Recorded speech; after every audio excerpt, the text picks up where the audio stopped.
Ucrania denuncia que los ataques rusos golpean nuevamente la región este del Donbass. El presidente Zelensky alerta de feroces combates en la región. En esta edición daremos también una mirada a la lucha de la población de Jersón para volver a sus hogares en una ciudad destruida. Soy Jenny Pérez, aquí en Berlín para Deutsche Welle. Destacamos: infraestructura civil y social destruida en Jersón. Los vecinos reconocen sus antiguas viviendas y lugares de trabajo tras 8 meses de ocupación rusa. El reporte de nuestro equipo desde el lugar. El número de muertos por el terremoto en Indonesia supera las 160 personas. Los rescatistas siguen trabajando en la búsqueda de sobrevivientes entre los escombros de casas y edificios derrumbados. Y los asuntos extrafutbolísticos siguen dominando los titulares. En el segundo día de la Copa del Mundo en Qatar, veremos por qué los jugadores de Irán optaron por no cantar su himno nacional antes de la goleada ante Inglaterra.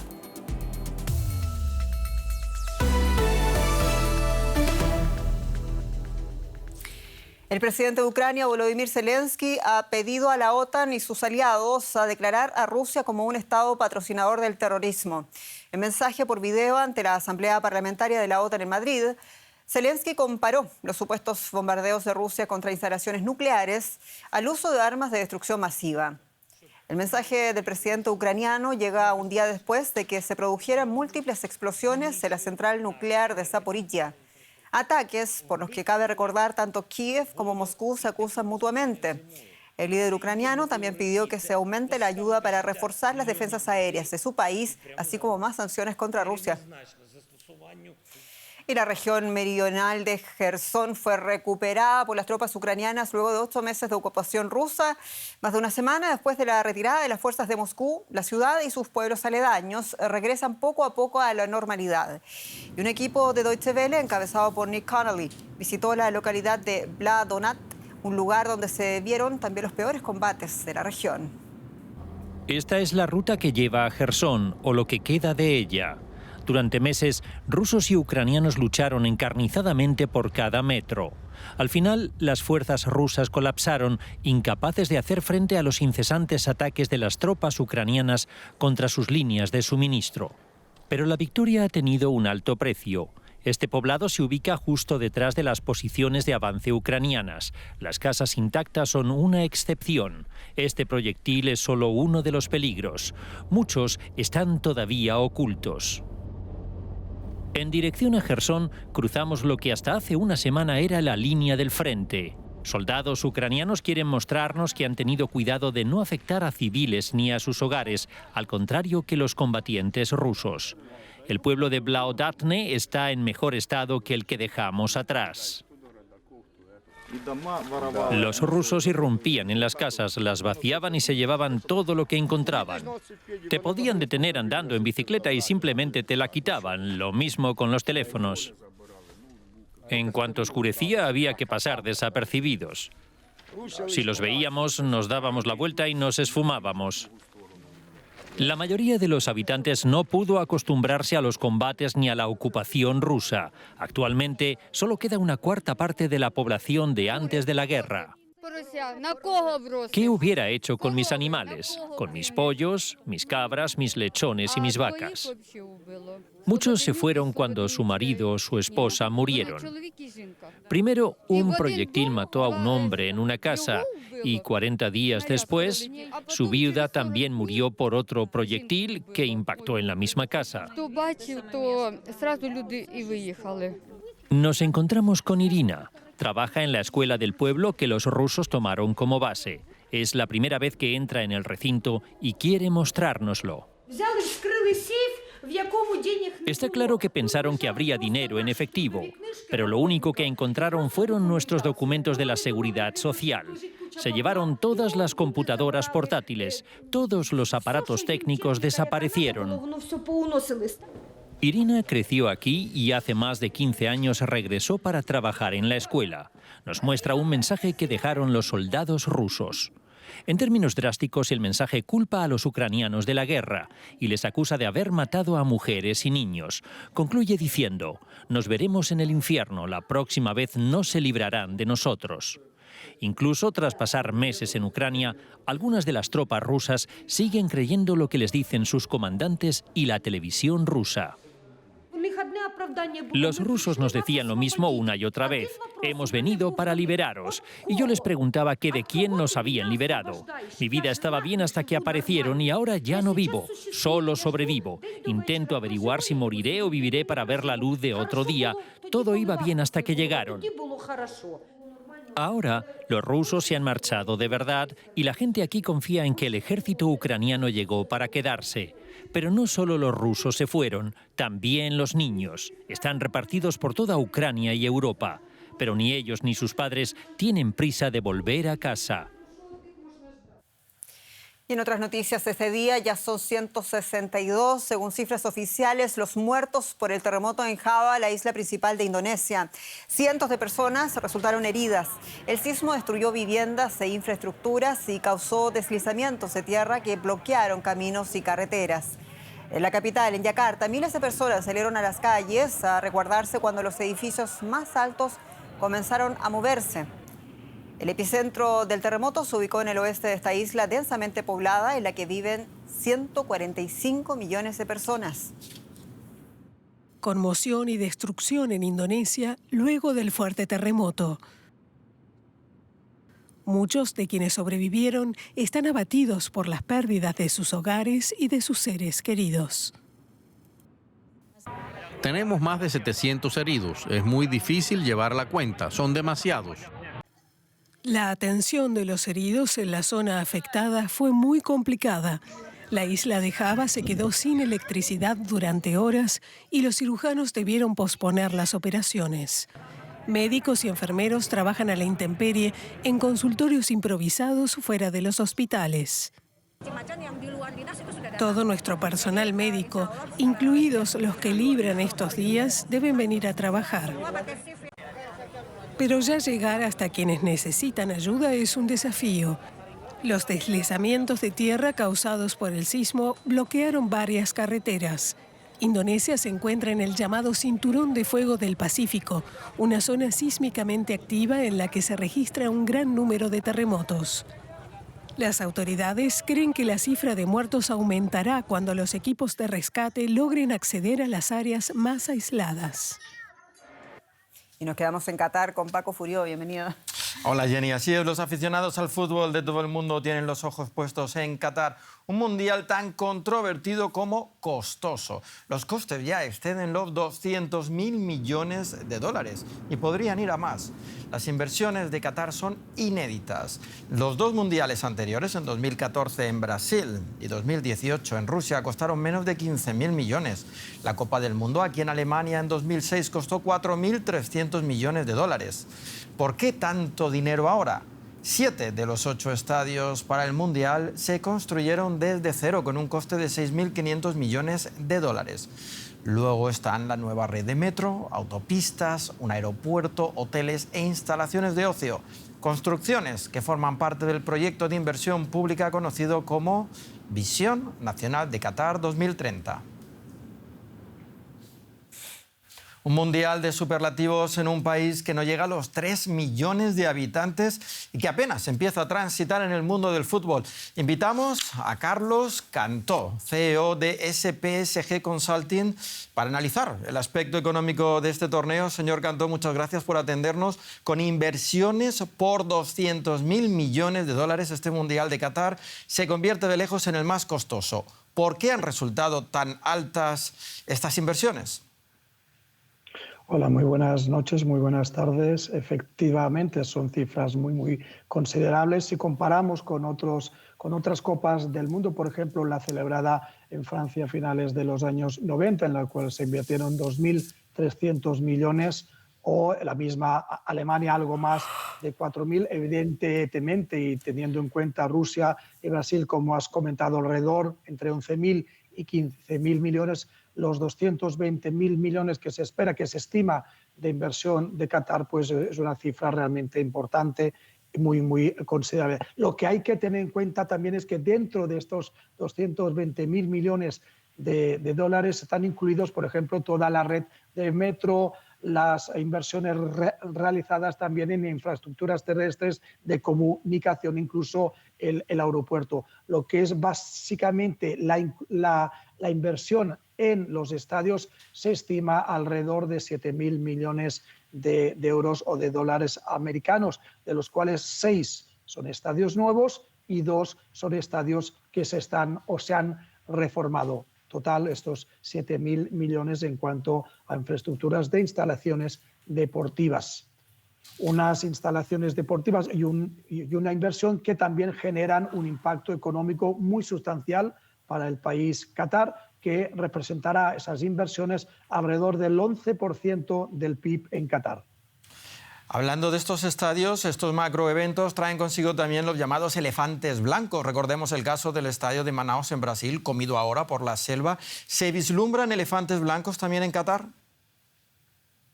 A ver, de estos 8 estadios que son sede de la Copa del Mundo, reitero, 6 son nuevos, 2 se han ampliado o se han modificado a causa de la Copa del Mundo con esa inversión de unos 7.000 millones.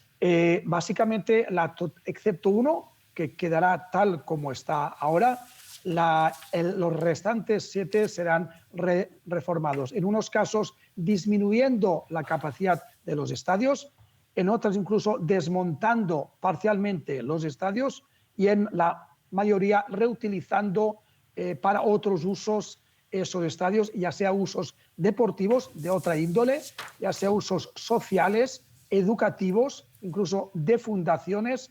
Una será reconvertida en Sport Academy e incluso en algunos casos puntuales un par de estadios, algunas de los componentes y equipaciones de los estadios serán donados a países en desarrollo. Pues muchas gracias, señor Cantó, CEO de la consultora SPSG, por estas informaciones. Un placer, muchas gracias. Este domingo fue elegido Ilan Goldfein como nuevo presidente del Banco Interamericano de Desarrollo con un poco más del 80% de los votos a su favor. Este economista, actual director del Departamento del Hemisferio Occidental del FMI, se convierte en el primer brasileño en dirigir el organismo. Goldfein ha anunciado que sus objetivos centrales serán combatir la pobreza y la crisis climática en medio de un ambiente de recesión. Pese a la abultada votación, México denunció a través de un escueto comunicado oficial que se continúe con una política de más de lo mismo. Goldfein llega en reemplazo de Mauricio Claver Carón, destituido en septiembre por favorecer a una empleada del banco con la que tenía una relación amorosa. Pues analizamos este tema ahora con Marcelo Silva de Sousa desde Brasilia. Marcelo, Ilan Goldfein fue gobernador del Banco Central de Brasil. ¿Cómo se recuerda su gestión ahí? Buenas noches, Paco. Bueno, Goldfein es recordado por su lucha obcecada por el control de la inflación y como un buen gestor, porque le tocó ni más ni menos que presidir el Banco Central de Brasil entre 2016 y 2019, una época muy convulsionada, la de su inicio como gestor del Banco Central, cuando Brasil discutía el impeachment del entonces presidente Dilma Rousseff en una de las mayores recesiones de su historia y con una inflación que superaba los 10 puntos. Goldfein decidió adoptar en ese entonces una receta bastante amarga, que fue mantener unas tasas de interés muy altas pese a la recesión, y con esto logró llevar la inflación de más de 10 puntos en 2015 a cerca de 3% en 2017. Protagonizó también, una vez que estuvo domada la inflación, una de las mayores reducciones en la tasa de interés del Banco Central de Brasil, que al final de su gestión pasó de 14 puntos a poco más de 6%. El recuerdo aquí en Brasil y cómo lo evalúa el mercado es como un gestor apolítico y de un claro gestor técnico en sus decisiones. México demostró su inconformismo con la elección del candidato brasileño respaldado por los dos socios mayoritarios, Estados Unidos y Argentina. ¿En qué consiste la advertencia de México de que esto será más de lo mismo y el llamado de Chile a que el BID piense en los países de renta media? Bueno, tiene que ver por un lado con enviar un mensaje político y por otro lado con una señal de inconformismo, porque tanto México como Chile tenían en Nicolás Eizaguirre uno de los candidatos, el caso del candidato chileno, y en el caso de Gerardo Esquivel, candidato mexicano que probablemente desembarcará en el gobierno de López Obrador. Pero por un lado hay un reconocimiento de Chile, especialmente de que el BID viene gestionando especialmente para los principales socios y al mismo tiempo para los países más rezagados, dejando a un lado las economías medias como el caso de Chile. Una crítica que ha sido levantada por el propio Goldfein, que dijo que el BID debe adoptar un perfil más técnico, menos político, y prometió, una vez electo el domingo, que el BID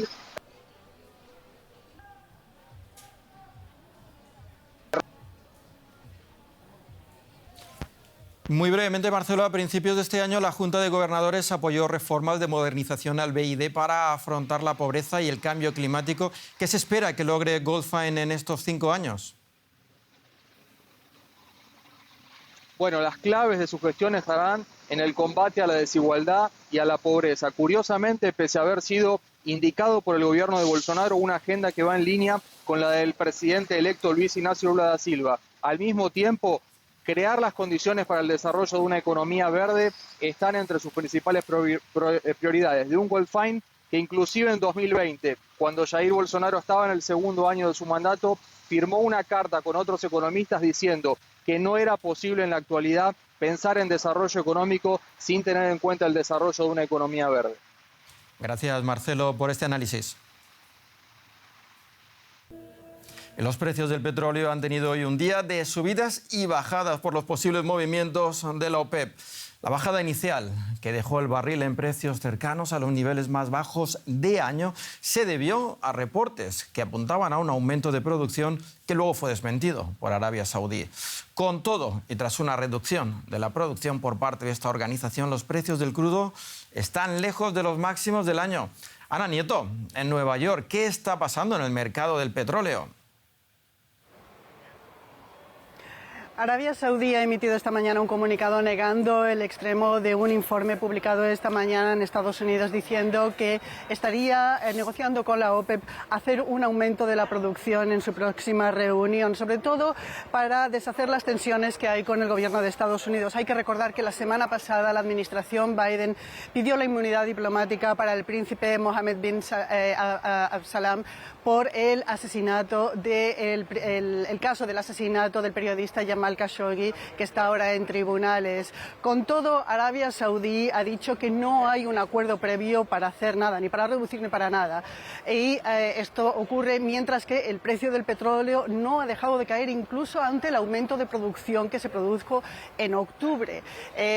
Al principio de este mes, desde el principio de este mes hasta ahora, el precio del petróleo ha caído un 10%. Lo que más está pesando en el mercado es la previsión de desaceleración económica global, incluida la posibilidad de una recesión en Estados Unidos y en otros países, y sobre todo que China no está abriendo del todo su economía por el problema que tiene con el COVID. ¿Pero es posible que haya más recortes de producción? Es posible, hay muchas variables encima de la mesa. La OPEP se reúne el 4 de diciembre y va a tener que decidir en un momento en el que normalmente sube la demanda de petróleo a finales de año, en invierno sube la demanda de petróleo, y también el G7 está intentando imponer un precio máximo al precio del petróleo de Rusia, lo cual puede dejar a Rusia fuera del mercado. Los países de la OPEP que tienen un acuerdo con Rusia dicen que no va a faltar petróleo pase lo que pase, y allí puede haber una tensión geoestratégica importante. Por otro lado, el comunicado de Arabia Saudí dice que se van a mantener los recortes de producción pactados en octubre hasta finales de 2023 y que si hay que ajustar la demanda a la oferta, se reducirá más la producción. Siempre hablan de reducir. Veremos lo que pasa en diciembre. Muchas gracias, Ana, desde Wall Street. Y seguimos ahora con más noticias, Jenny. Lo que ha pasado este día en Medellín, en Colombia, y en digo, Paco, donde una avioneta que viajaba con 8 personas a bordo se estrelló esta mañana contra un edificio en pleno sector residencial de Medellín. El accidente ocurrió en el barrio Belén Rosales, cerca del aeropuerto Olaya Herrera. Los 2 pilotos, además de los 6 pasajeros, murieron en el instante. Afortunadamente, la vivienda donde cayó la aeronave estaba desocupada, pero la zona tuvo que ser evacuada. 7 viviendas y 6 edificios quedaron con daños estructurales, y una vivienda aledaña tiene riesgo de colapso. La aeronave habría tenido una falla de motor y no alcanzó a regresar al aeropuerto. El gobierno de Colombia y la guerrilla del Ejército de Liberación Nacional, el ELN, reanudarán este lunes las conversaciones en Venezuela para conseguir un acuerdo de paz. Las negociaciones habían quedado suspendidas, recordemos, en 2019 tras el mortal atentado del ELN contra una escuela policial. Gustavo Petro es el 7º presidente de Colombia, el primero de izquierdas, que intenta negociar la paz con esta guerrilla en los últimos 30 años. La mesa de diálogo contará con el acompañamiento de la misión de verificación de la ONU, la Iglesia Católica y delegados de Venezuela, Cuba y Noruega, países que actúan como garantes de esta negociación. En Perú se encuentra un grupo de alto nivel de la Organización de los Estados Americanos, la OEA, para analizar la crisis política del país. La misión fue aprobada en octubre a petición del propio presidente Pedro Castillo, a quien el Congreso investiga por presunta corrupción. Castillo asegura que todo corresponde a una campaña para apartarlo del poder. La misión de la OEA prevé reuniones con miembros del gobierno y la oposición del Perú y también con representantes del poder legislativo y organizaciones civiles. El grupo de la OEA está integrado por los cancilleres de Argentina, Ecuador, Guatemala, Paraguay, Costa Rica y Belice, así como por la viceministra de Asuntos Multilaterales de Colombia. Lo único que esperamos es que la misión de la OEA que ha venido venga con ojos de ver y oídos de oír, para ver las denuncias que hay presentadas por la Fiscalía, que tienen que ser analizadas, la denuncia por traición a la patria que está en curso, las mociones de vacancia, y para que se comprenda, en el Perú no hay ninguna perturbación democrática. El presidente y sus partidarios aseguran que el Congreso, dominado por la derecha, busca la caída del gobierno. No queremos golpismo, queremos que Pedro Castillo tiene el apoyo del pueblo, siga trabajando hasta el 2026. En la mañana de hoy, Castillo, en el poder desde julio de 2021, se ha enfrentado ya a 2 intentos de destitución en el Congreso y ha sido sometido a 6 investigaciones fiscales por presunta corrupción, de la que también se acusa a su círculo familiar y político. Diversos escándalos han forzado numerosos cambios en su gabinete. El 20 de noviembre, al tiempo que llegaban los representantes de la OEA al Perú, arreciaron las protestas contra el gobierno.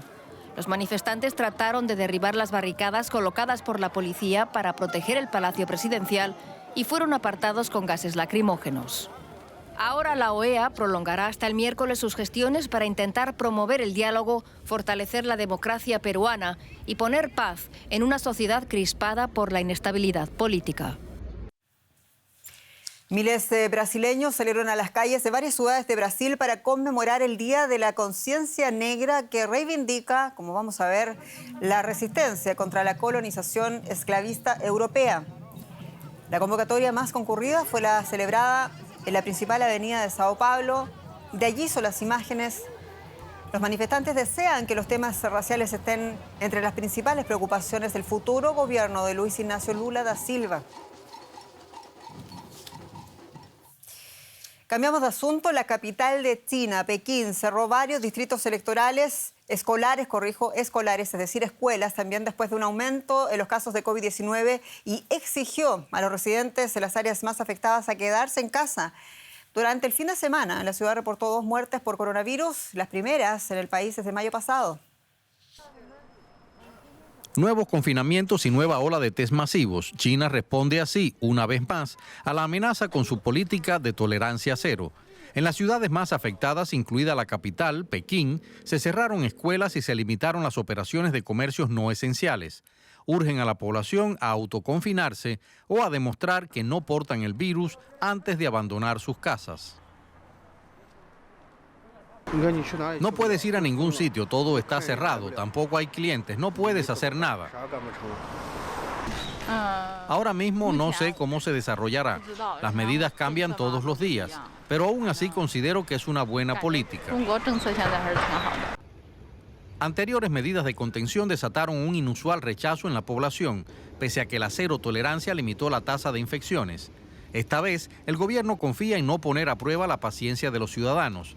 Para apaciguar los ánimos, pidió a las autoridades locales no imponer confinamientos tan amplios, sino más selectivos. Más noticias internacionales a continuación.